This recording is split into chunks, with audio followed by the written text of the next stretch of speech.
All right, welcome everyone to the Solana Community Validator discussion, June 6, 2023. Today we're going to talk about a few things. So the normal validator updates. Steve from Solana Labs is going to be here talking about the testnet outage and the root cause for that.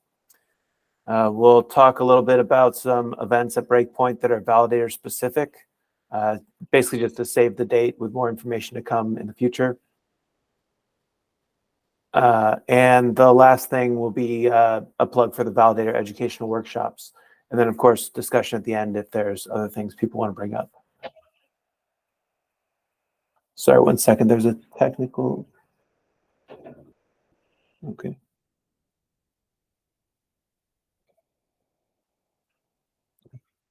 Okay, I think I'm recording. Just in case we missed that, validator updates. We're going to talk about the testnet outage, some events for Breakpoint that are validator specific, and then the educational workshop. Okay, so first of all, mainnet updates. 1.14 is the 1.14.17 is the recommended version.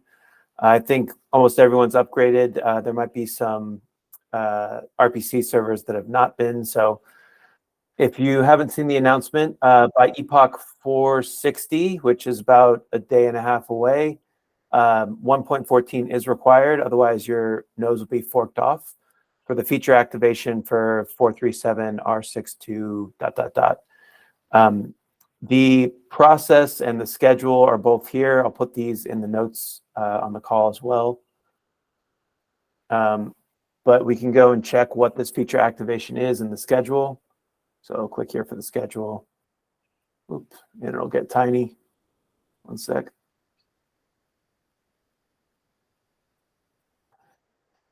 Right, so if I search for that feature activation 437, you can see here that it is the deactivate delinquent instruction that will allow anyone to deactivate stake on a validator that's been delinquent for more than 5 epochs, I believe.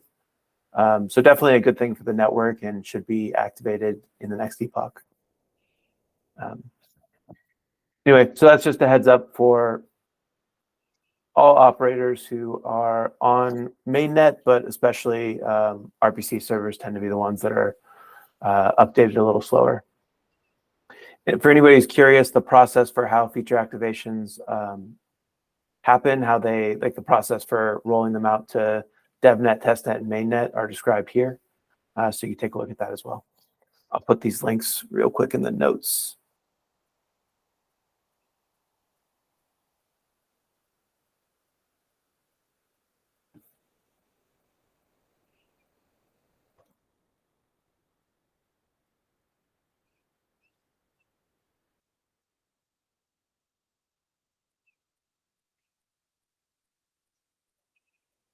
There we go. Okay.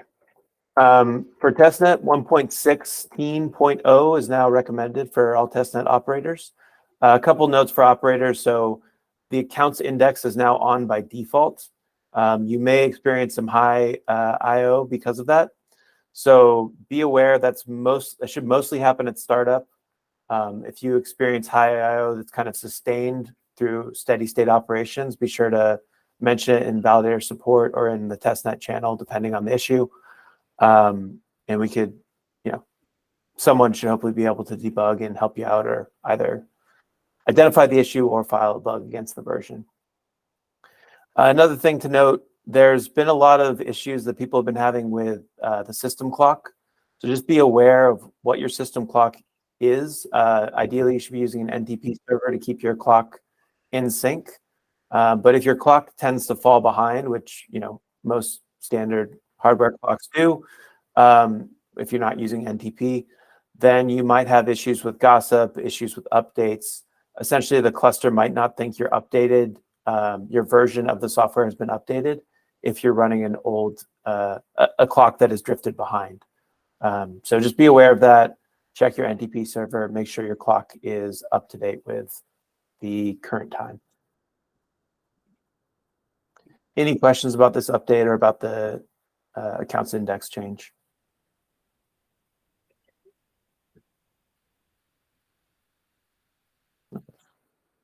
All right, cool. One other thing, there was a flag before to enable accounts index. Now that is the default, you don't need the flag anymore. So for all operators that had that for 114, you can remove it for 116. There was a testnet outage over the holiday weekend for the US at least, May 27th. So big thank you to all the operators who participated in that. The outage sort of fixing the outage, bringing the network back up. It was pretty much a operator run restart. There's very minimal involvement from labs and foundation. So well done there. The root cause analysis can be viewed here. And Steve's on the call to answer questions and sort of give an overview of what happened there. So let Steve take it from here.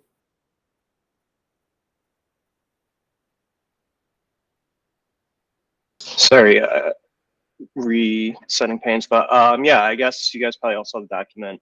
So I think that gives a pretty good overview. Obviously you can dive into the issues to see more details, but yeah, 1246, there was 1 liter, there was a block that was slow to get sent out, or maybe initial essentially it caused some forking, that kind of kickstarted things. So there's a fork, and then one side of the fork was able to land votes, and then the other side was essentially not landing votes. And there were a couple items that play those bullet points. One of them, so on the with the feature that had been upgraded on Testnet, we'll send votes over Gossip, and upcoming leaders in advance of their leader slot, they'll start like collecting votes so they can just like plug them all in when it's finally their leader slots. But due to some subtle bug, essentially the node was not doing this, and it wasn't collecting the votes in advance. So it was like collecting the votes like when it finally came up, and this essentially led to none of those votes landing. That's bullet point number 1. Bullet point number 2, there's this mechanism where we refresh votes. So essentially we'll send a vote. If we see that it doesn't land, so much later, or later on, we'll try to resend that same vote. But there was again minor bug. There's like a less than, we were filtering out duplicate votes. So like if the slot was less than or equal to, but a refresh vote's going to be on the same slot. So in that case, the slot would be equal, and so essentially those were getting filtered out.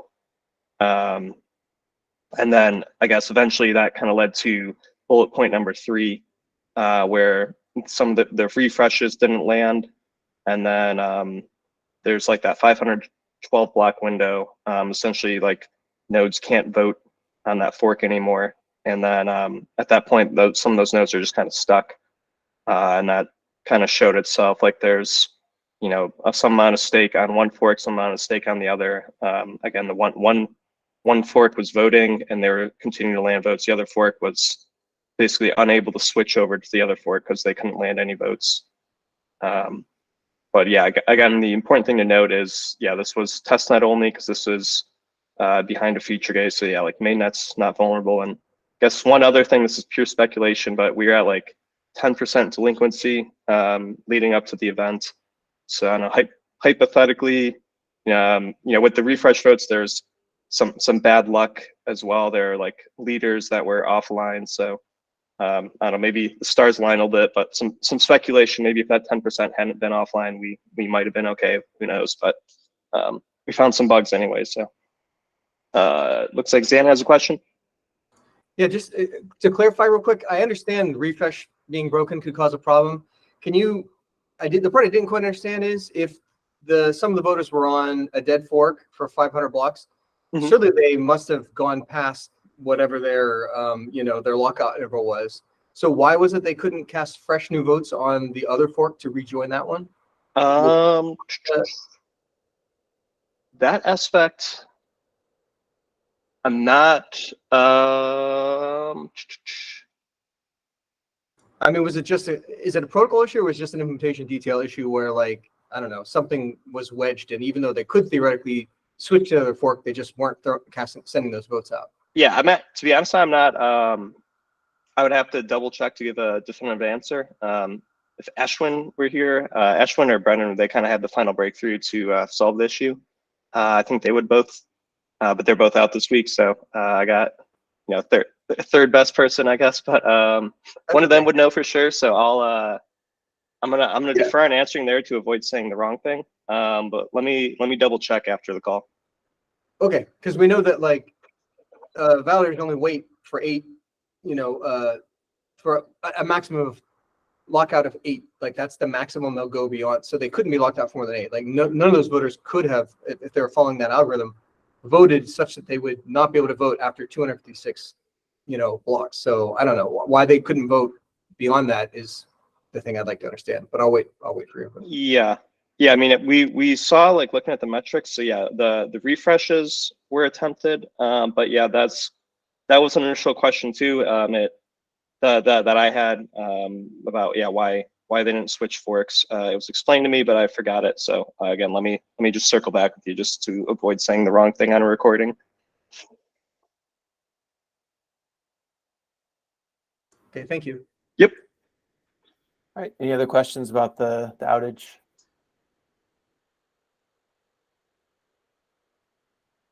So we do have a few other labs people too. I don't know if Steven or Joe or Tao or Jeff or anybody knows the answer offhand either, or Andrew. If not, I'll do the diligence after. Are you asking about the 512 block window? Oh yeah, good. When I didn't even see, missed your name. Zan was why were nodes unable to switch over forks? So there was a fork. There were some nodes that were essentially they wanted to vote on one side.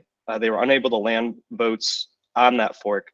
So the question was, why didn't they switch over to the other fork and avoid like essentially the deadlock that caused the halt? So we have a check. We have a slot hash check. So we keep that slot hash for 512 blocks. And so when the new votes come in, we always check whether I don't remember the details, but I think it checks whether this slot has a correct hash in our slot hash history window. So if it's outside that, then we consider this vote is too old and just discard it. So does that mean that if 512 slots ever progress without a confirmation, no more confirmations are possible because there will never be a slot hash new enough to ever land and vote again? So right now you can't vote you can't vote on the slot which is behind the current slot by 512 or more blocks. So that will never land. That will just be discarded. But we are changing this on that pull request because what we are doing there is that we are sending newer votes on the tip of the fork, which should be more recent. Otherwise, it would just get stuck there, never proceed. Did that answer your question?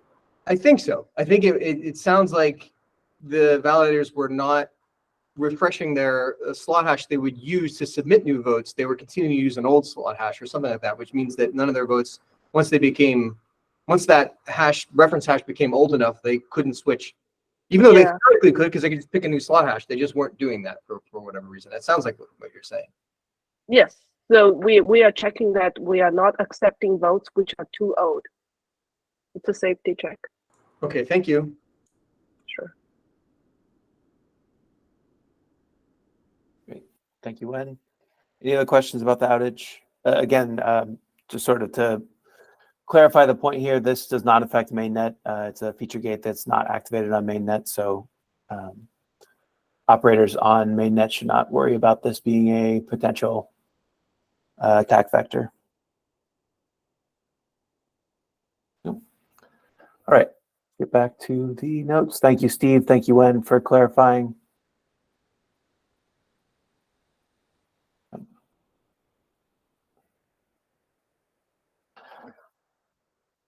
Okay, a couple other announcements I wanted to point out. Breakpoint is happening. Breakpoint 2023 is October 30th to November 3rd in Amsterdam. I'd love to see as many of you there as possible. A couple of validator specific tracks that I don't think there's much information online yet, but these are more save the dates and things to be aware of. So MEV Camp, the MEV focus track that's happening actually before the official start of Breakpoint, October 29th. Is happening again this year. So be aware if you're interested in that. More information should be announced soon. But October 29th, before Breakpoint starts, is MEV Camp. And then this year, there's going to be a validator-specific track. Still ironing out the details for this as well, but it will be October 30th. So the first official day of Breakpoint, there'll be a validator-specific track. The content and like the exact scheduling we're still figuring out, mostly organized by community members. So I'll have more updates probably in the next few calls. But again, save the date, October 30th, a validator specific track at Breakpoint. Any questions about Breakpoint or any of that stuff?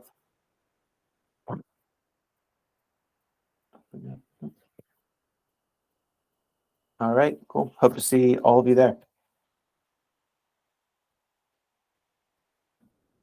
Right, and the last thing I want to talk about is the educational workshops. So there was a workshop on the 31st. It was part one of a two-part series. So this was basically the initial fundamentals and getting set up as a validator for people who are new to operations. Zentetsu and Blake, I think he's here, was also on the call. So thank you all for joining and giving some feedback. I think a really good call, went over a lot of the like things you should know and understand before you ever run anything on your server. But this was just part one. We got all the way up to the point where you are theoretically starting your server, but we didn't actually start it up. Part two will be a quick recap of part one and then really operationalizing your server. So a lot of the things to think about around security, around automatically restarting your validator using systemd, things like that, so that you can, and of course monitoring using Watchtower. So things that will make your validator operations better and more stable and resistant to unknown issues. Like if your validator goes down for some reason, you want to know about it. You want to be able to be notified quickly when something like that happens. So that part two will be June 14th on a Wednesday at 1700 UTC. So morning time for people on the West Coast in California, but wherever this is in your time zone, 1700 UTC. And are there any suggestions for future topics for the educational workshops? I'm going to try to keep this going on a monthly basis. So after this one, is there anything people would like to see or talk about?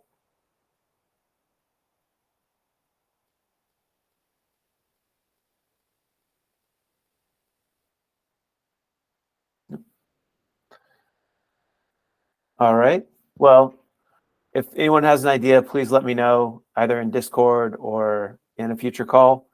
I think these have been pretty useful and getting shared a lot, so that's great to see. Thank you for all the people who are sharing them.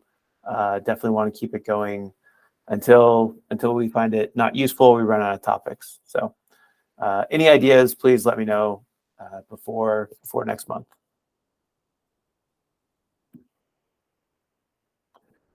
All right, that's all I've got for the agenda. Is there anything else that people want to bring up, discuss? Yeah, go ahead, Mike. Tim, tell me if you don't want this to be covered on this call, but Solana seems to have been identified as a security in the SEC action against Binance. Is anything going to be said about that? And in particular, anything that would help validators understand how it could impact them? Yeah, that's something I'm definitely not going to comment on in the call. I think I would defer to our legal team to, give a response. So for now, just no comment.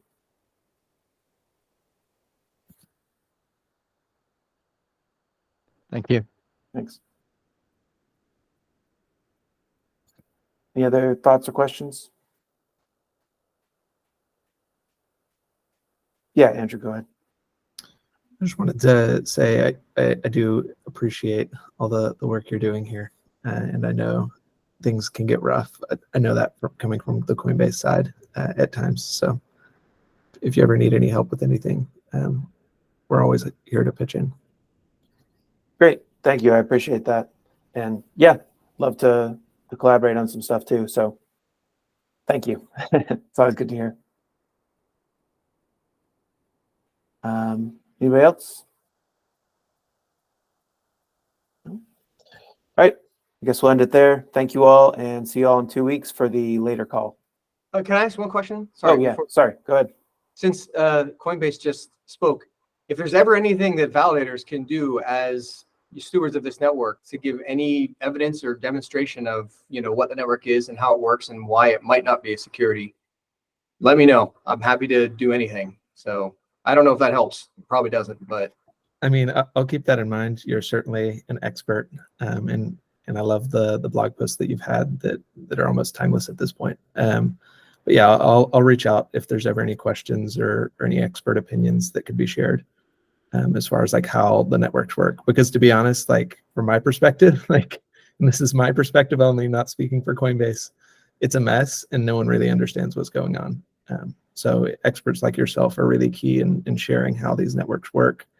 And the nuances are definitely important. And I can say that like firsthand, the details matter. And so like people like yourself that know the details, anything you can do to share those publicly and just with your community is really important and crucial for keeping these things above board and making sure that regulators and all the different bodies that are less well-versed in how these things work, making sure that they understand that that these things are more tricky than they might think at first.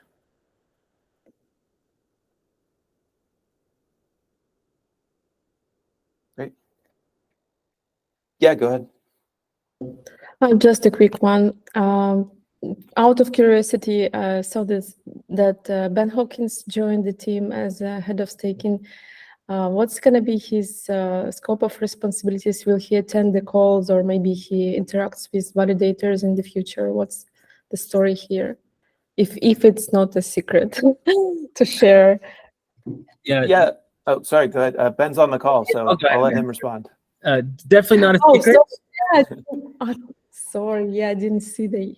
No worries at all. But Not a secret. I will kind of like Tim. I'll be active in these calls and and participating. Right now, like kind of my main responsibility is thinking through the delegation program. How should Solana be deploying kind of its treasury to like better support the needs of the network as it is right now? So a lot of that right now is gathering up documentation, gathering up statistics of like if we make any changes, we need to understand how does that change the actual network, how do we transition into a new change, and and what are all the moving pieces to make it happen smoothly, and then what are comms around that. So right now, like these first few months are probably going to be kind of quiet from me, and then I think over like the next 6 to 12 or 6 to 18 months, I think you'll see a lot of the stuff I'm working on right now kind of come to fruition. And hopefully we'll be able to just have more regular sort of public communication of here's what like myself and the foundation are thinking in terms of like what are our goals, what is a good network, and I think I think it'll be more clear in the coming months kind of what I'm doing, and that's the hope. Sounds great. Thank you. Yeah. Also, this is very much a side point. Zentestu, are those decorations on your wall new? The squiggles? For some reason, I remember. I put those up. Those are like decals. I was trying to go for, when I put this office together, I was trying to go for like an 80s theme. So I bought these things because they have kind of like an 80s art look. And then I put some, you can't see them, I put some like posters on the wall that are, because I'm in Silicon Valley, and it used to be 20 years ago, 30 years ago when I started here, you go to people's cubes and you'd see all this decoration and stuff that was kind of Valley specific. So I was trying to kind of recreate that, but I'm not an interior decorator, so this is the best I could do. It's awesome. Yeah, thanks.